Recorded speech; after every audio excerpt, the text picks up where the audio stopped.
Ce mercredi 19 juillet 2023, un nouvel épisode de Traître sera diffusé sur la 6e chaîne. La chanteuse Natacha Saint-Pierre fait d'ailleurs partie du casting. Outre sa carrière, sa vie privée intéresse tout autant son fidèle public.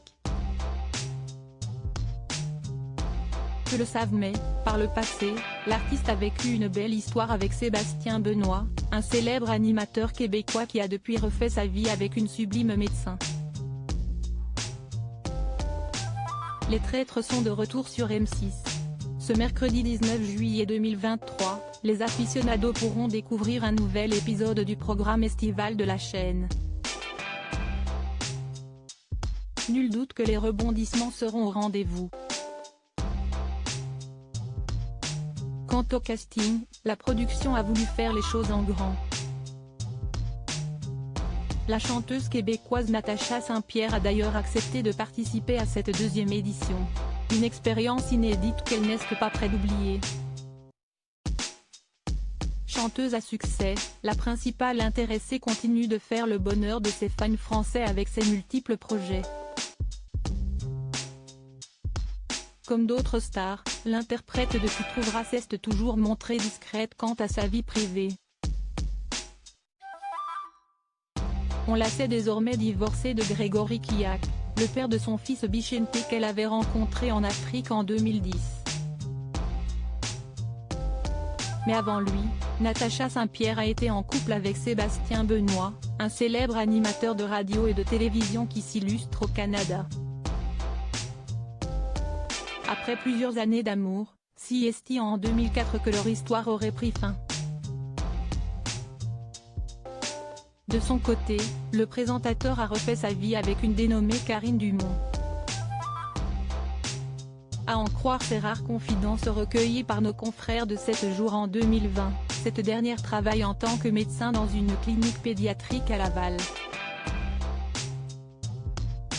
Comme d'autres corps de métier, à l'époque, sa compagne avait été impactée par la pandémie de Covid-19. Une jolie famille qui fait sa fierté pour l'instant, elle travaille à la maison, mais on ne sait pas s'il y aura une perte de contrôle sur la situation et si tous les médecins devront être mobilisés pour lutter contre la Covid-19. C'est sûr qu'elle est en étroite communication avec ses collègues qui œuvrent dans des cliniques de dépistage ou dans des hôpitaux, avait confié Sébastien Benoît. L'occasion pour lui d'adresser un beau message à toutes les personnes qui étaient en première ligne en cette période de crise sanitaire. Je salue tout le personnel de la santé. Je leur lève mon chapeau, ainsi qu'à tous les enseignants du Québec. J'avais déjà du respect pour eux et j'en ai encore plus aujourd'hui. Sa femme étant alors en télétravail, cette situation a bouleversé quelques de leurs habitudes. En ce moment, c'est moi qui fais l'école à la maison le matin pour mon garçon. On a reçu des instructions claires et précises, et j'essaie de faire de mon mieux, a ajouté l'ex-compagnon de Natacha Saint-Pierre. En véritable papa poule, Sébastien Benoît en a donc profité pour faire d'innombrables activités avec son fils Laure pendant la quarantaine. Il y a quelque chose qui nous porte à réfléchir à notre rythme de vie, au fait qu'on travaille tout le temps et qu'on est moins présent. J'essaie de focuser sur le temps que je peux avoir avec lui.